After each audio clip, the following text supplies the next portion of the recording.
testing the upscaling of technologies with local villages and helping to develop farmer demonstration sites. The impact of these activities is spreading far beyond the local area. The activities at the Godavari site help to save and extend indigenous knowledge and provide a knowledge bank for farmers and those working with them on best practices and appropriate methods for making the most of their land while conserving their resources. Godavari सेन्टरबाट चाहिँ हामीले धेरै कुराहरू सिकेको छ. हाम्रो जीवनलाई पनि धेरै फाइदा भएको छ. हाम्रो वन जंगलहरुलाई पनि एकदम फाइदा भएको छ. Today, Godavari is spreading ideas that are used again and again at various levels and in different places.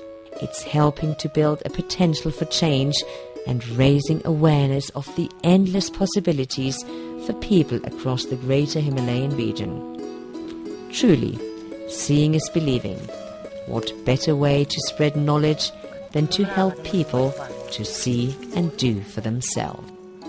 बोला बोला हृदय खोलेरा के हुन्छ र मसिता बोलेरा सैली खानी कोला बाचेमा भेट होला सैली खानी कोला बाचेमा भेट होला बोला बोला हृदय खोलेरा के हुन्छ र मसिता बोलेरा सैली खानी कोला बाचेमा भेट होला